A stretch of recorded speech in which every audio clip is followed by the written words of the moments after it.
دوستو، آج ہم آپ کو ایک اللہ والے اور ناگن اور عورت کا واقعہ سنانے والے ہیں۔ انسانوں کو جانور بنانے والی عورت ناگن کیسے بن گئی اور ناگن بننے کے بعد اس عورت کے ساتھ کیا ہوا، آئیے آپ کو بتاتے ہیں۔ آپ اس ویڈیو کو لائک ضرور کریں۔ تو چلیے شروع کرتے ہیں۔ کہا جاتا ہے کہ ایک اونچے اور بڑے پہاڑ پر ایک طوائف کا محل تھا۔ وہ طوائف اس جگہ کی سب سے حسین عورت تھی۔ اس کی خوبصورتی کے چرچے ہر جگہ مشہور تھے اور وہ انتہائی درجے کی شرابی اور زانی عورت تھی۔ شہر کے امیر لوگوں کو اپنے محل میں خاص طور پر بلاتی اور ایک رات کے 1000 دینار لیتی تھی۔ اس کے پاس پیسوں کی کوئی کمی نہیں تھی، تو شہر کے سب سے بڑے بڑے شراب خانے سے اس کے لیے شراب منگوائی جاتی تھی۔ ان کی کنیزیں ہر دم اس کی خدمت میں لگی ہوئی رہتی تھی۔ لیکن ایک بات بہت عجیب تھی کہ اس کے محل میں جو امیر آدمی ایک بار آتا وہ پھر دوبارہ نظر نہیں آتا۔ وہ اتنی خوبصورت تھی اور آواز اور انداز ایسا تھا کہ کوئی نہ چاہتے ہوئے بھی اس کے پاس چلا آتا۔ اب ایسا ہونے لگا، آہستہ آہستہ اس جگہ کے امیر اور رئیس لوگ اس کے جال میں پھنسنے لگے اور ان کی بیویاں سخت پریشان تھی کہ ان کے شوہر کہاں چلے جاتے ہیں۔ انہیں یہ پتہ نہیں تھا کہ محل کی طرف شوہر جا رہے ہیں، کیونکہ جو ایک بار محل جاتا تو وہ واپس کبھی نہیں آتا، بہت ڈھونڈوایا بھی جاتا، لیکن کوئی بھی امیر آدمی اب تک واپس نہیں لوٹا تھا۔ اس طرح شہر کے امیر لوگ، دولت مند لوگ غائب ہونے لگے تھے۔ تو ان کی عورتوں نے سوچا کہ اب کسی کی مدد لی جائے۔ کسی عورت نے کہا کہ اس شہر کے باہر ایک بہت بڑا سا جنگل ہے جہاں پر ایک اللہ والے رہتے ہیں۔ سنا ہے وہ اپنے عمل میں اتنے سخت ہیں کہ ان کو پتہ چل جاتا ہے کہ گمشدہ چیز کہاں پر ہے، تو ہو سکتا ہے ہمارے شوہروں کا بھی وہیں پر پتہ لگ سکے۔ وہ سب ایک ساتھ کہنے لگی، ہمیں ان کے پاس جانا پڑے گا، اس کے علاوہ کوئی اور چارہ نہیں ہے۔ ان سب نے اس جنگل میں جانے کا ارادہ کر لیا۔ بہت لمبا سفر طے کر کے وہ لوگ آخرکار اس جنگل میں پہنچ گئے جہاں پر ایک اللہ والے کسی پیڑ کے نیچے عبادت کر رہے تھے۔ وہ عورتیں انتظار کر رہی تھی، لیکن ان کی عبادت ختم ہی نہیں ہو رہی تھی۔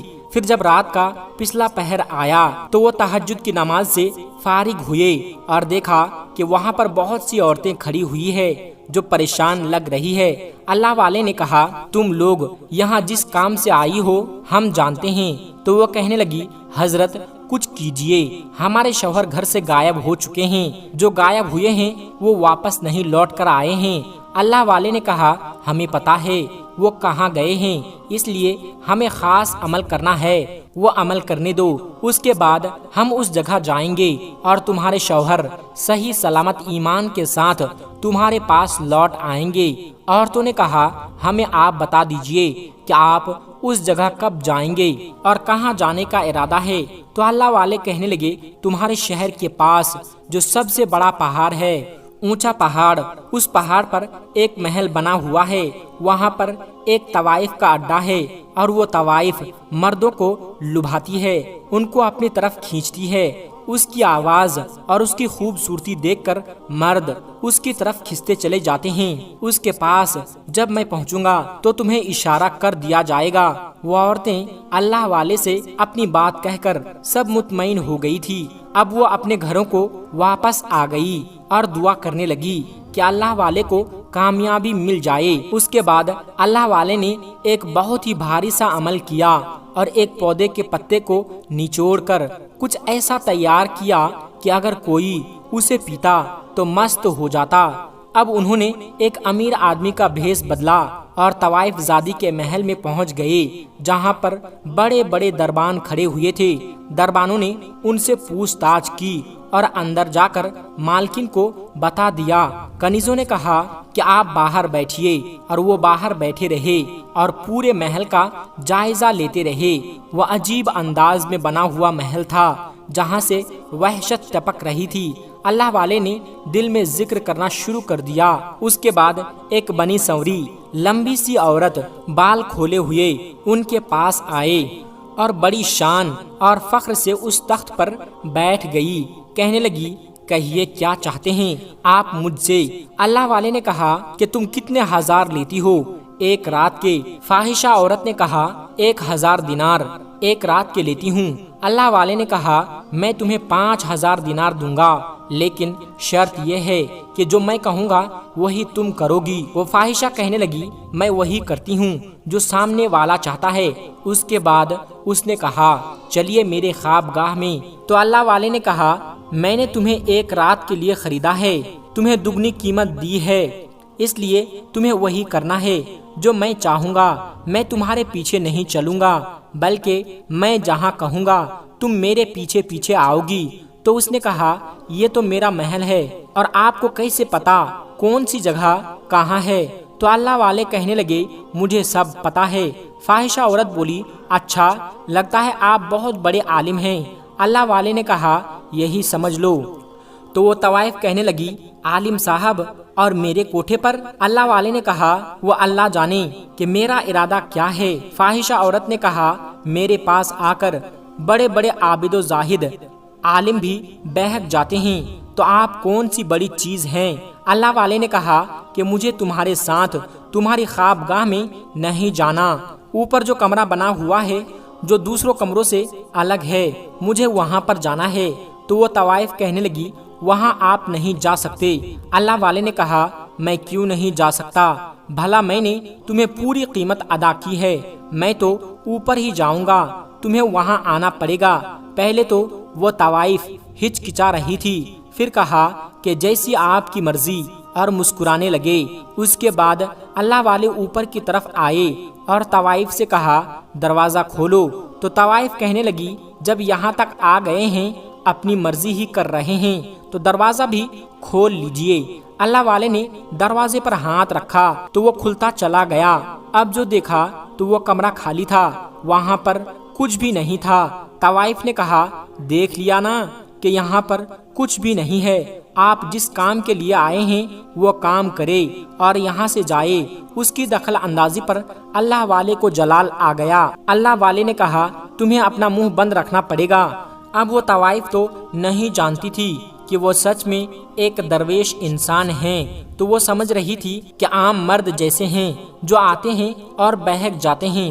اس نے کہا ارے چھوڑو ان باتوں کو، میں تو آپ کو اس جگہ کی سب سے مہنگی ترین شراب پلاؤں گی۔ تو اللہ والے نے کہا کہ شراب تم مجھے کیا پلاؤ گی؟ میں تمہارے لیے تحفے کے طور پر ایک چیز لے کر آیا ہوں، تم شراب پیتی ہو نا، تو اسی لیے تمہیں پلاؤں گا جس کو تم نے آج تک نہیں پیا ہوگا۔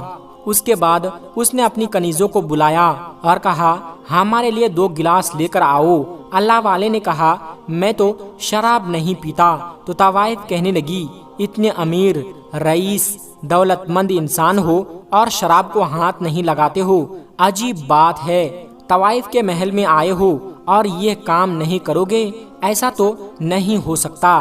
اللہ والے نے کہا کہ میں نے تم سے کہا ہے نا جو میں کہوں گا وہی کرو گی، جو میں چاہوں گا وہی کرو گی۔ اس نے اللہ والے کی بات مان لی اور کنیز کو حکم دیا کہ ٹھیک ہے 1 گلاس لے کر آؤ، مجھے شراب کی طلب ہو رہی ہے۔ اس کے بعد اللہ والے نے دل میں اللہ تعالیٰ کا ذکر کیا اور وہ جو لے کر آئے تھے اس کے گلاس میں وہ چیز ڈال دی اور کہا کہ پیو۔ اس نے جام کا پیالہ اٹھایا اور پینا شروع کر دیا۔ وہ ایک ہی گھونٹ میں سب پی گئی اور کہا آج آپ نے میرا دل خوش کر دیا ہے، چلیے چلتے ہیں۔ وہ گناہوں کی دعوت دینے لگی تو اللہ والے نے کہا ابھی نہیں، میری نماز کا وقت ہو رہا ہے، میں نماز پڑھنا چاہتا ہوں۔ طوائف نے کہا کمال کی بات ہے، ایک تو آپ ایک طوائف زادی کے پاس آتے ہو جس کے پاس اس شہر کے دولت مند آدمی آتے ہیں، اور پھر شراب کو ہاتھ نہیں لگا رہے ہو، اور مجھے میری خواب گاہ کی طرف لے کر بھی نہیں گئے، اور اس کمرے میں آ گئے ہو اور آپ کہتے ہو نماز پڑھوں گا۔ اللہ والے نے کہا کہ میں تم سے جو کہہ رہا ہوں وہ مجھے کرنے دو، ورنہ بہت برا ہو سکتا ہے۔